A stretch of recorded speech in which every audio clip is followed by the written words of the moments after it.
Well, good morning. Good morning, everyone. Is this microphone on? Well, thank you. Thank you. Glad everyone is here. It's a beautiful day. In fact, my name is Walter Longyear. I serve as Vice President for Development here at the Leadership Institute. Morton Blackwell is on sort of a vacation this week. He's down in Louisiana searching for relatives who have been hit by the hurricane down there, as well as doing some other things, sort of a working vacation. This Friday he is going to attend the funeral of Stephen Wood, whose name is on our building, who passed away last week. And we mourn his loss, as well as the loss of Ross Pierpont from Maryland, who has been a longtime supporter and political activist in Maryland. Many of you, I'm sure, know of Ross, and we regret the passing of both Ross and Stephen Wood. You can purchase a copy of this morning's presentation from any member of, or any number of past breakfasts from people right across from the elevator. We'll gladly provide you as many copies of tapes that you'd like for just $15.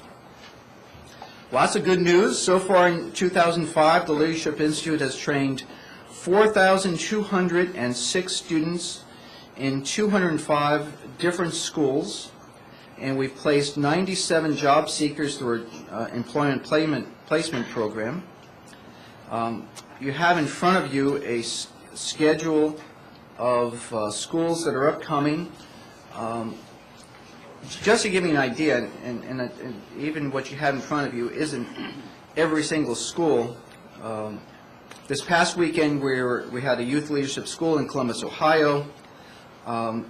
Schools this weekend include youth leadership schools in Louisiana and California. We have a student publication workshop in Minnesota. We have a grassroots school in New York City. Also this weekend we have a teen pack coming in for a week-long training here. The following weekend we have schools in Illinois, Nevada, Texas, and Washington, followed by an advanced male school in this building during the week. And the following weekend we have schools in Florida, Minnesota, and another civil service opportunity school in this building. There are many more being added to the program all the time. Things are hopping here, and we're very grateful that you have enabled us to do that. To introduce, I'd like to introduce Ashley Horn, who will give the invocation, the pledge. Ashley is a campus leadership program intern at the Leadership Institute. She recently graduated from Gonzaga University School of Law in Spokane, Washington. She comes to us originally from Boise, Idaho, where she graduated from Boise State University with a degree in political science. And during her internship, she's living with a relative here in Vienna. Is that correct? Will Ashley please come up and lead us in the pledge and the invocation? It's actually Boise, but I won't worry about it. Thank you. Welcome this morning. If you will please bow your heads. Father, thank you for this time we have together today. I pray that you will bless Congressman Aderholt's words to us, and that we will leave here today knowing better how to serve you. In Christ's name we pray. Amen. If you will stand with me. I pledge allegiance to the flag of the United States of America and to the republic for which it stands, one nation, under God, indivisible, with liberty and justice for all. Thank you.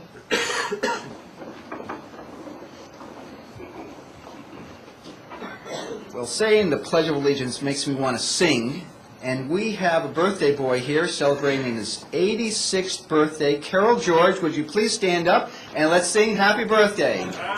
Happy birthday to you. Happy birthday to you.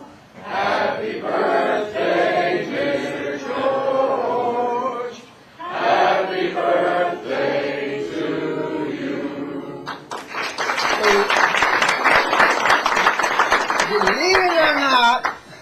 haven't had any medication since I retired 21 years ago.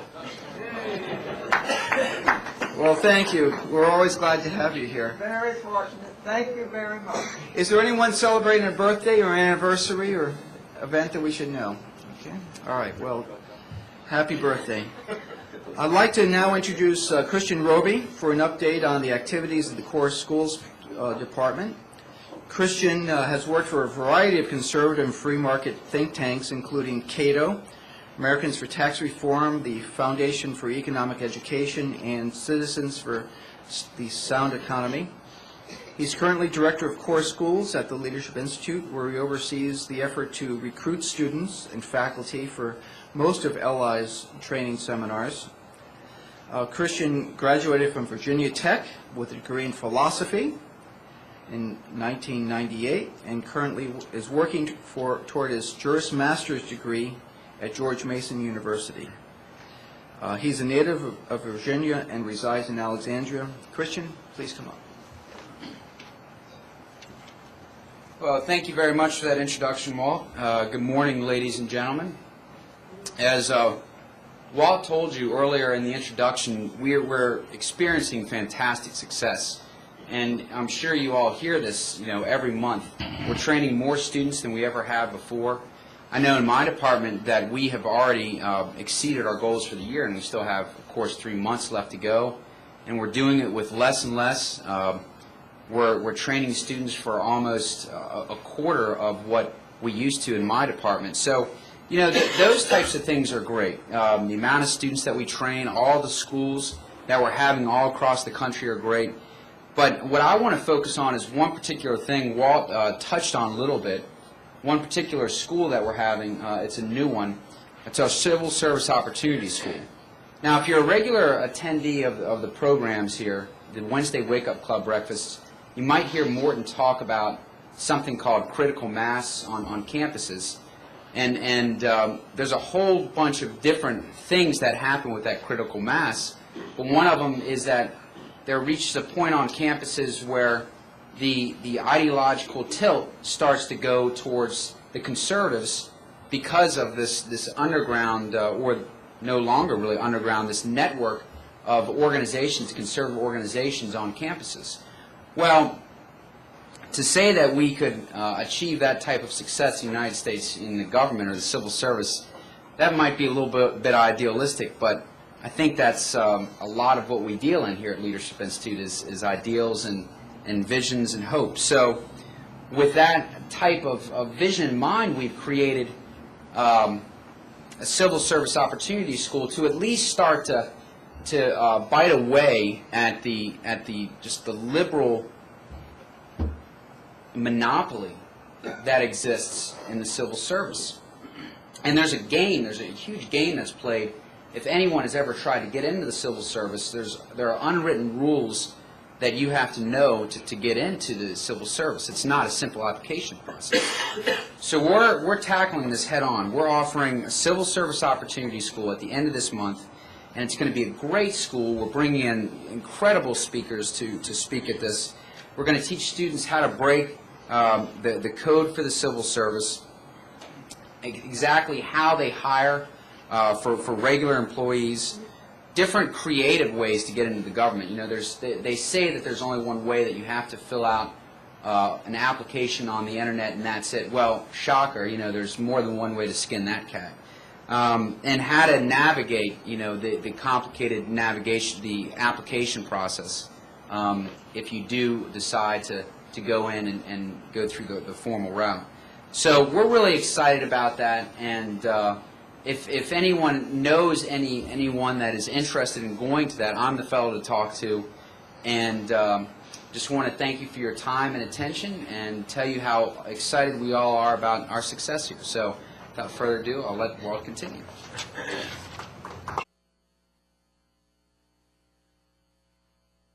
If you've been to this breakfast, you've seen her many times. Sarah is the events director at Leadership Institute, has been here 3 years, and is responsible for the wonderful breakfast that we put on every Wednesday, first Wednesday of the month. Sarah, please come on up.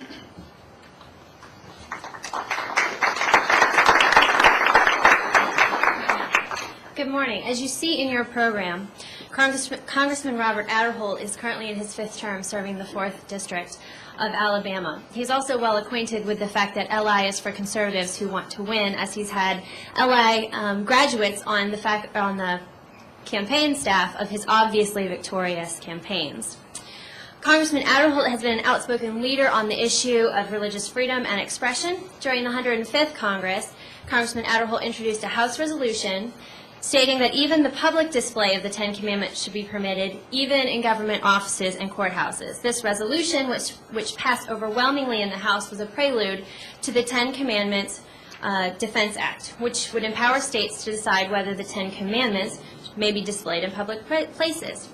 Now here to talk about what our response to what the courts are doing in our country is Congressman Robert Aderholt.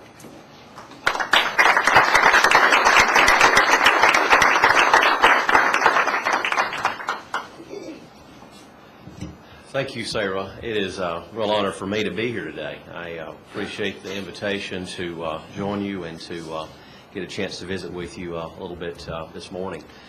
I have known Morton Blackwell for the last few years, got to know him, as Sarah mentioned, through the campaigns. We have had some people that have worked through the Leadership Institute that have worked on our campaign, and I guess that's how I first got heard about Leadership Institute, and we have certainly that's certainly been a positive thing in our office and the campaign, and certainly grateful for that. Many of y'all probably don't know my background. I've of course met a few of you here. Some of you I had met before. But just tell you a little bit about my background. I'm from Alabama, as Sarah mentioned. I represent the 4th District, and this is my 9th year being in Washington. It's real hard for me to believe that it has been 9 years since I was first elected. Seems like it was just a few months ago that I arrived here as a 31-year-old freshman. When I came to Congress, my wife and I had only been married for a couple of years. Now we have 2 children. We have a little boy who is 19 months old, and then we have a little girl that's a 1st grader. And we are very satisfied with our 2 children. They are certainly delight around our house, and as you can imagine, I'm reminded of the guy who said he was more satisfied with his 2 children than the man that had $5 million. And somebody said, well, how's that? And he said, well, the man that's got $5 million wants more. And so we are very happy with our 2, and we're very satisfied with our 2, and we don't know what life would be without them. So I'm very thankful to have them here in Washington with me. My little girl just started to 1st grade at Nottingham, just here in Arlington, just a couple of months ago, and so we've enjoyed getting to know some of the people in this area and in the school setting. Over the past several months, of course, the entire country has been focused on the U.S. Supreme Court with the retirement of Justice Sandra Day O'Connor, and of course, in the recent death of William Rehnquist. From the dinner tables across the country to the halls of Congress, much discussion has taken place over who the next nominee will be and who the president will name. Now the president has named Harriet Miers to replace Justice O'Connor. And the nation now can learn who Ms. Miers is and, of course, what kind of associate justice she will be on the court. As you know, she has not served as a judge, and her record on conservative issues is unclear. As the Senate Judiciary Committee holds their meetings, it certainly is, I know, all of our hopes that we'll be able to see another strict constructness ascend to the Supreme Court. This is one of those right time at the right place at the right time moments in our nation's history.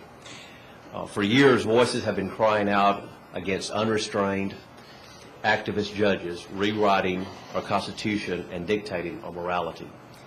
I'm grateful to be here today because we're finally positioned to answer these voices. Recent Supreme Court decisions have allowed for an unusual transparency into our active judiciary. I want to focus on one basic theme, 2 powerful examples, and possible solutions. The theme, the basic reality, is that we are faced with an out-of-control judiciary, which increasingly ignores the Constitution, legislates morality, and ignores our nation's proud history. What does it mean for the judicial branch to be out of control?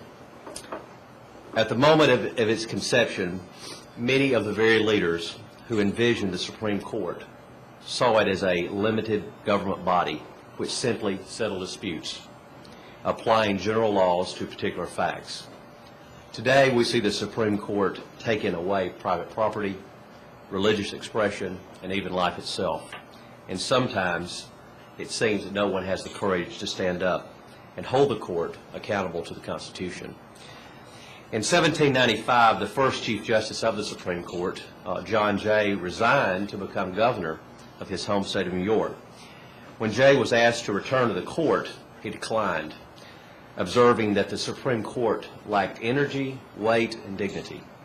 In fact, during the first 10 years of the Supreme Court, 5 of the 12 men asked to serve on the court resigned, while 3 other nominees declined either appointment to the court or to the position of Chief Justice. Most of these decisions by these men were based on the perception that the Supreme Court lacked enough authority to make it an interesting position. Again, this was the perception of many of the very people who wrote the Constitution, who set up the very existence of the Supreme Court. And certainly, I think we could all conclude that these guys that did this, they knew their stuff. Of course, after Marbury versus Madison in 1803, the court gave itself judicial review, the power of judges to refuse to apply statutes determined by the judges themselves to be contrary to the Constitution, and its power has expanded ever since.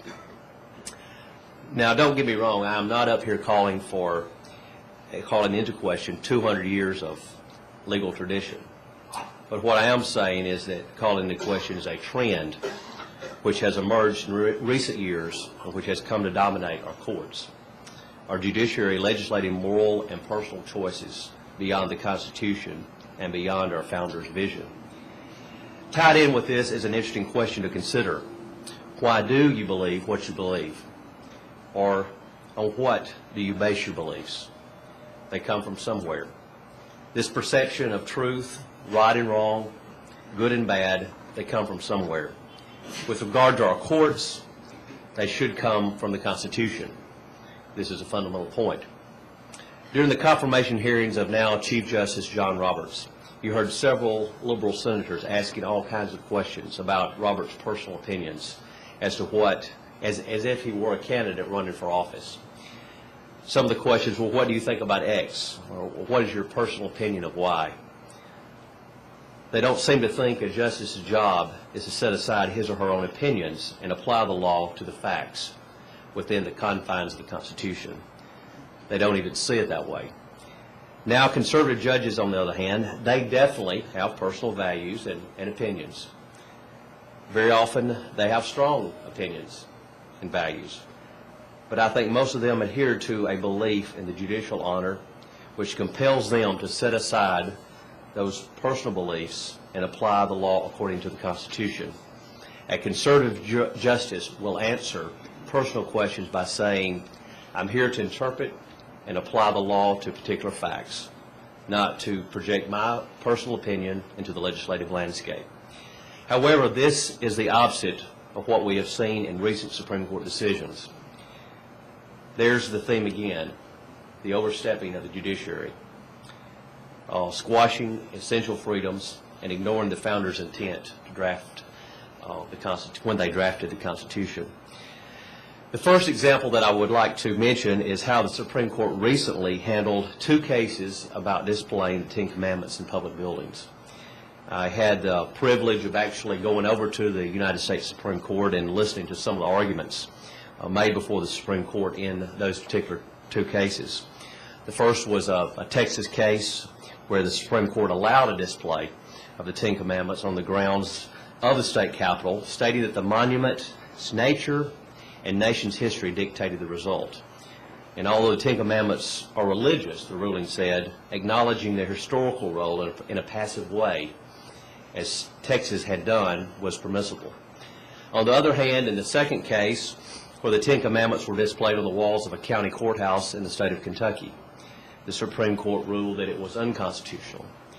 The courts held that the Ten Commandments were impermissibly displayed because there was plainly a religious purpose behind placing them on the courthouse walls. I think most Americans would agree that these rulings would be ridiculous. When federal courts unconstitutionally prohibit the acknowledgement of God, the courts deny the very source of life, liberty, and the pursuit of happiness which our founding fathers recognized in the Declaration of Independence, in which they explicitly sought to protect by the First Amendment. But these cases are not just about the Ten Commandments. When you look at it a little closer, it's really about the acknowledgement of God. The court is expanding its own jurisdiction without a constitution or a constitutional mandate to do so. These cases are about states' rights and the freedom of expression, not just the kind of expression liberals like. The freedom of expression is for everyone. Of course, these are not the only two cases involving the Ten Commandments. Far from it. This debate has gone on for several decades across this nation. And in my own home state of Alabama, it has certainly been a topic of much discussion, especially with the Chief Justice of the Alabama Supreme Court, Roy Moore, being removed from his office by a federal court for having displayed the Ten Commandments in the Judicial Building in Montgomery. As part of the solution during the 106th, the 107th, and during the 108th Congresses, I introduced the Ten Commandments Defense Act, and it clarified the court's jurisdiction and sought to protect these fundamental rights. The Ten Commandments Defense Act was designed to protect the authority of states under the 10th Amendment to display the Ten Commandments in public places. As you know, the 10th Amendment reads, "The power is not delegated to the United States by the Constitution, nor prohibited by it to the states, or reserved to the states respectively, or to the people." It also was written to guarantee the freedom of religious expression under the First Amendment. Now let's be clear, we aren't talking about people to express faith in God. We're talking about protecting the kind of religious expression which is the very cornerstone of this country's foundation and is explicitly protected in the First Amendment. For too long, government has attempted to censor expression of religion. Discrimination against religion under the guise of separation of church and state is completely inconsistent with the thoughts and with the ideas of our founders. At its constitutional origins, the founders meant to protect the freedom to make references to God without worrying about the government would punish you for it. That's why so many people moved from England to the American colonies to begin with. That's what the men who wrote the Constitution actually believed. So how do we rein in an uncontrolled court? Part of the answer is to get them back to the Constitution.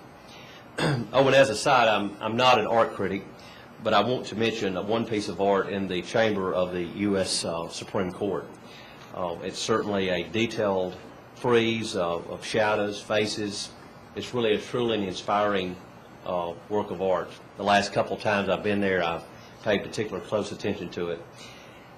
And think of all the artist efforts that went into it and all the money that the federal government spent to create it.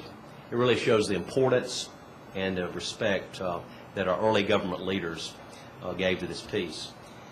And if you've been there, you may know what it is, sitting right there where the Supreme Court justices sit as Moses holding the Ten Commandments. And I think it's a prime example of how inconsistent our judicial system has become when the Supreme Court of the United States is handing down rulings preventing display of the Ten Commandments in state courthouses, especially when they themselves would be hit on the head by the Ten Commandments if there was a serious earthquake while they were deciding those cases.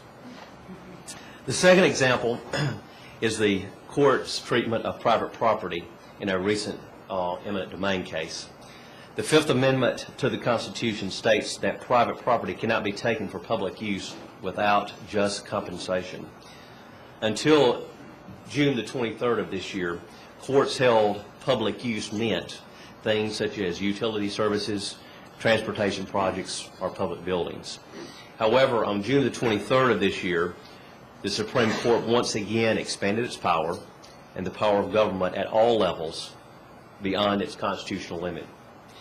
In the case that, of course, you are familiar with that made headlines, Kelo versus the City of New London, 5-4 decision, the court held that government may seize the home, small business, or other private property of an owner simply because it could lead to improved economic development for the community. Despite the solid private property protections included in our Constitution, the court decided that the federal government could take your family farm or your church and sell it to Walmart because it would produce more taxes.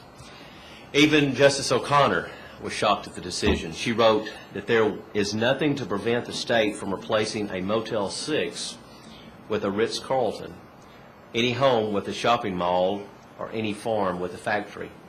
This disturbing decision unconstitutionally undermines the private property rights of every American. The solution, once again, is to rein in an uncontrolled judiciary and set parameters within which they must operate. I have sought to do this in a couple of different ways. Number one, I have been a supporter and co-sponsoring the Private Property Rights Protection Act, which is H.R. 3135. That piece of legislation would prevent federal funding from being used on any project that involves the condemnation of private property for private use of others.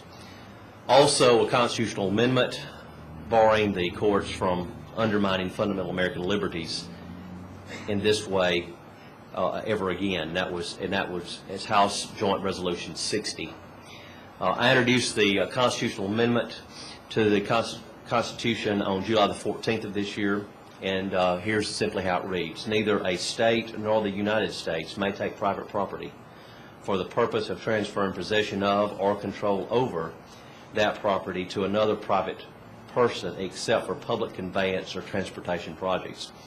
By passing these fundamental measures, we will be able to restore the judiciary to its constitutional foundation with regard to private property.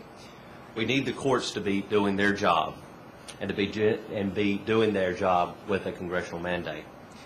It appears they need some help, and it's a good thing that Congress can serve as that possible counterbalance to the Supreme Court when the court makes poor decisions. Therefore, part of the solution is to get the courts back to the Constitution. The other part is to restrict their jurisdiction. Article 3, Section 2 of the U.S. Constitution gives Congress the power to actually regulate the jurisdiction of the courts.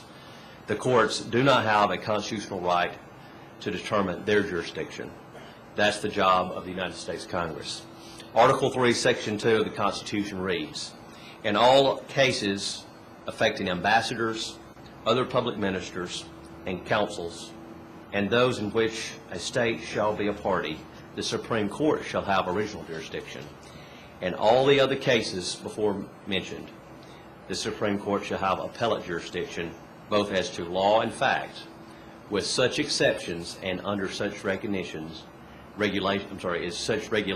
as the Congress shall make. In March of this year, I introduced the Constitutional Restoration Act, which is House Resolution 1070. The purpose of that legislation was to restrict the jurisdiction of the Supreme Court and lower federal courts in their jurisdiction.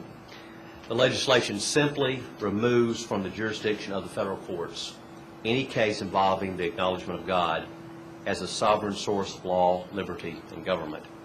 To prohibit a state official from recognizing God is a violation of the 10th Amendment on states' rights, as well as the First Amendment on religious expression. It simply goes against the writing of the Founding Fathers and undermines the principles on which this nation was based. The Constitution of every state in the United States of America acknowledges God and His sovereignty, as do the three branches of the federal government, the Declaration of Independence, and of course many other founding texts. The acknowledgement of God is historically acceptable and constitutionally protected for public officials, and that is the basis of what so many of our laws are based on. Our judicial branch has a long and honorable tradition. Many of our judges are among the best and among the brightest minds in the nation. Many of them I don't agree with on personal matters, but I respect them nonetheless. Of course, no one is immune from error, and it's often been said that power corrupts and absolute power corrupts absolutely. That's why we have a balance of power among the branches of the federal government. It seems, however, that our judicial branch is becoming a branch without real balance. We need to restore their judicial function to apply the Constitution and the laws of this land. We need to rein in their unconstitutional jurisdictional expansion. It's Congress's job to do that. As a final word of closing, I'd like to cite Title 36, Subtitle 1, Part A, Chapter 3, Section 302 of the current U.S. Code, and I quote, "In God we trust." I say it's time for our courts to start applying the laws of these United States consistent with their constitutional and jurisdictional mandate. Thank you for the invitation to be here this morning. It is a real honor for me to address this group and to have a chance to get to know some of you personally. And even though of course, certainly I don't have any constituents in this room, if I can ever be of help to you in either a personal way or in a congressional manner, please don't hesitate to call upon me. As I say, I may not have any constituents here, and you may not can vote for me, but certainly I can vote for you, and look forward to working with you and the interest of this organization in the future. Thank you.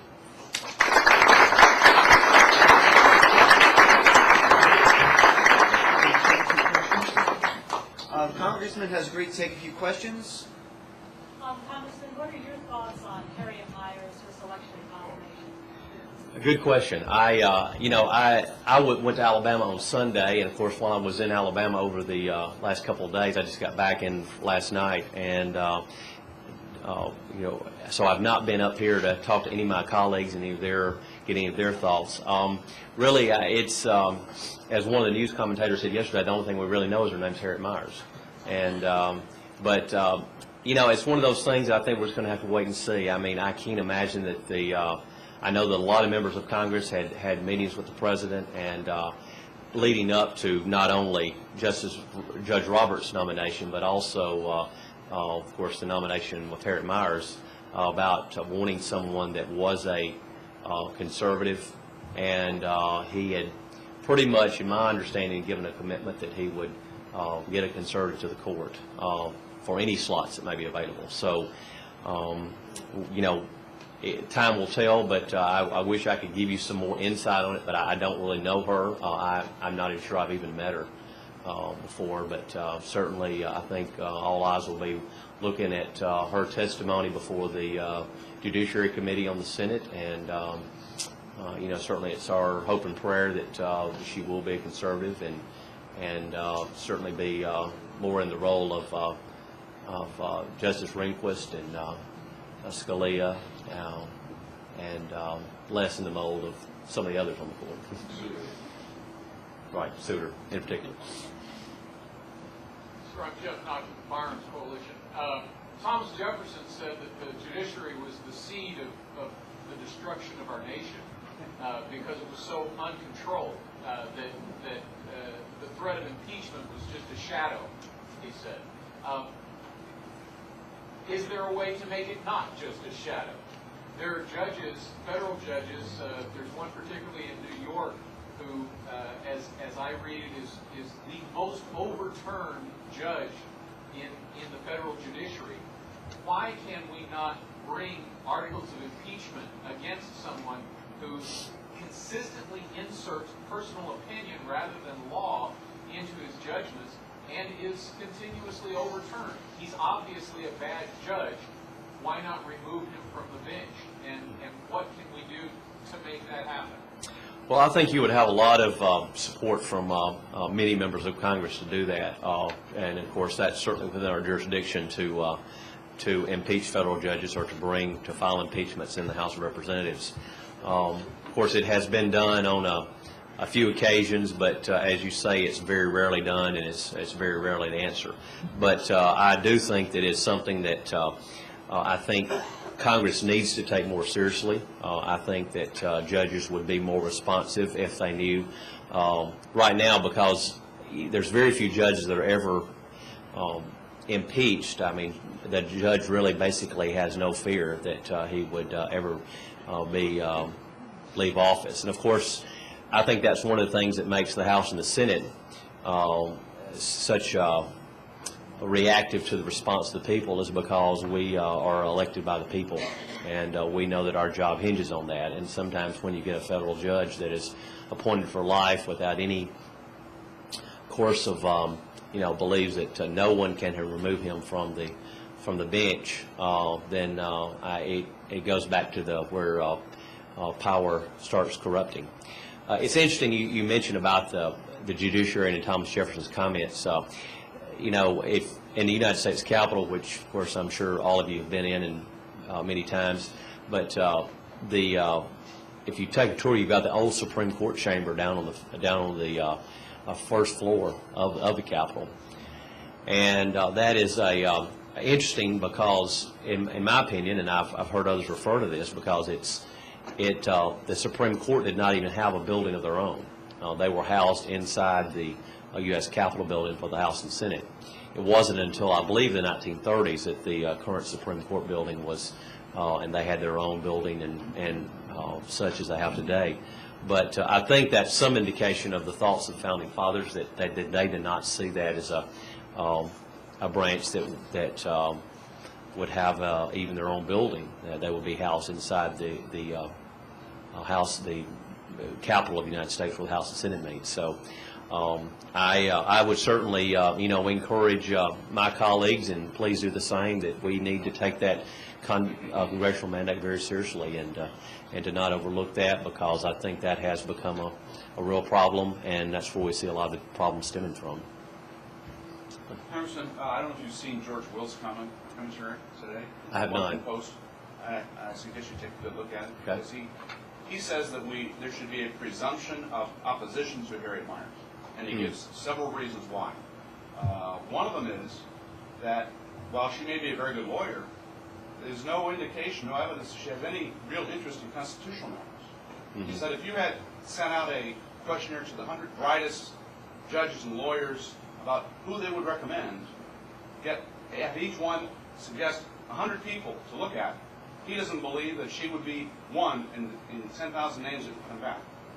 Anyway, in any case, I thought I would. Yeah, I will be sure to pull that. Thank you for mentioning that to me. Of course, that is going to be the issue that I think is going to permeate the Washington media and on Capitol Hill for the next several weeks. And so thank you for, I will be sure to look at it.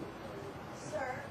Yes. You are a member of the Appropriations Committee. Yes, ma'am. Who also live in a community that was hit through the disaster.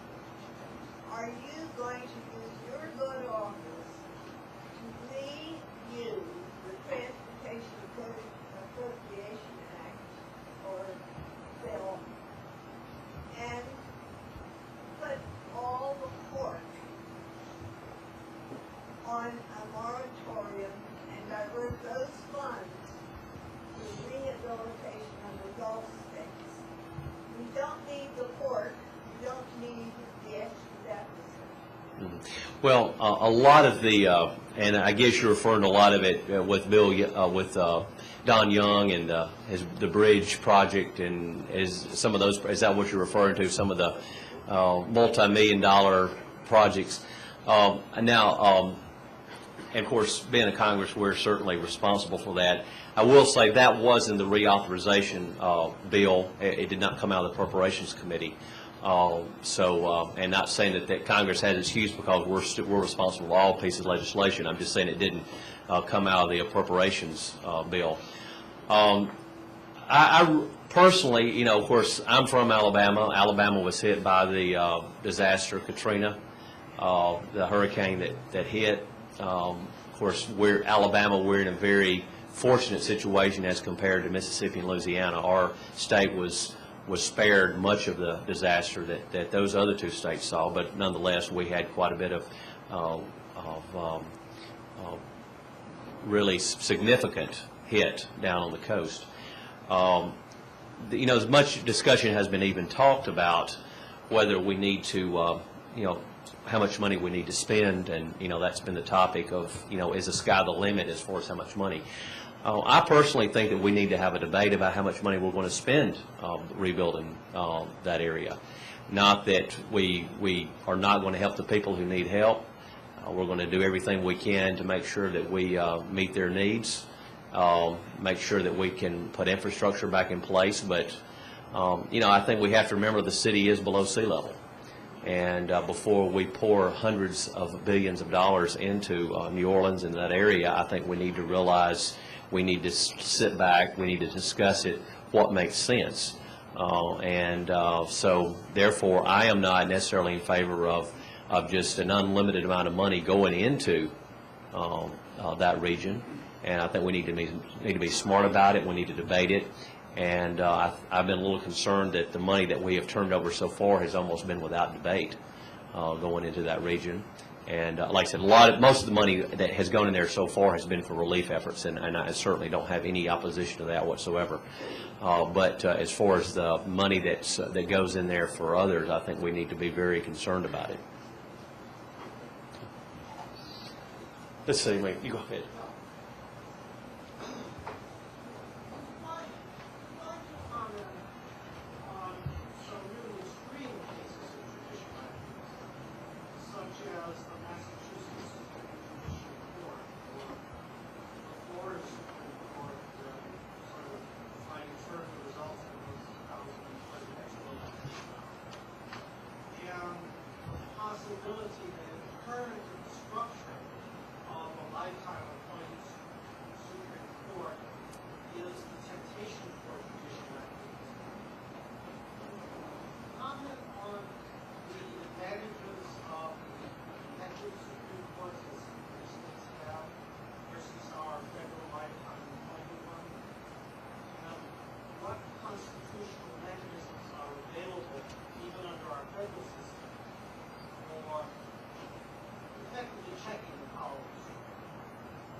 Well, thank you. Let me say that. Okay, he asked a question about comment about the judiciary in general, and some of the overreaching case of how the Supreme Court has acted beyond its constitutional confounds. If I understand you right, some of the issues about where Congress will try to impose limits on that, where there's been several instances where of course, the Supreme Court, as I had mentioned earlier, had really exceeded its boundaries. I think one thing that would help us get back to the situation that you're sort of focused on, or we're talking about, is what we mentioned earlier about the impeachment. I think if the impeachment issue was out there and being discussed and knew there was a healthy option, I think that would be something that would certainly cause a lot of members of the court to reflect on. He also asked a question about elected judiciary as opposed to appointed judiciary from the federal level, as many states do. Some states do have a elected court. Alabama does. Alabama has we elected our Chief Justice and all of our associate justices on the court. We have for quite some time. I mean, it's from really the history of the state. We have had that in place. It's worked well for Alabama, and of course, I think you'd have it'd be very difficult having national elections for the Supreme Court. But at the same time, I'm never opposed to when anybody has to answer to the voters. When anytime anybody that's involved in setting, that's involved in federal policy or is involved in the work here in Washington and that affects the course that our country will take, then certainly I think it's important they be answerable to the people. And because of that, I don't have any great heartburn about the Supreme Court being elected. I don't know. I think, like I said, it would be tough in actually getting that implemented some way. But certainly, that's not something that I would strongly oppose. I know many people would, but certainly, I think it would get back to the thing of holding our judiciary accountable, and certainly would get back maybe to try to back to the in line of the founding fathers and what their really intent for the court was. Thank you, Congressman, very much. I'm afraid we're out of time for questions.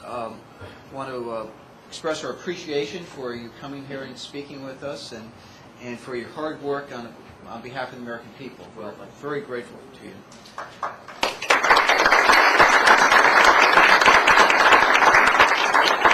One of our traditions is to give our speakers an Adam Smith tie. And here's yours, and I hope that you wear it with pride. And, I did. Well, I have seen a lot of my colleagues have these, so now I can join the club. That's So right. thank you very much.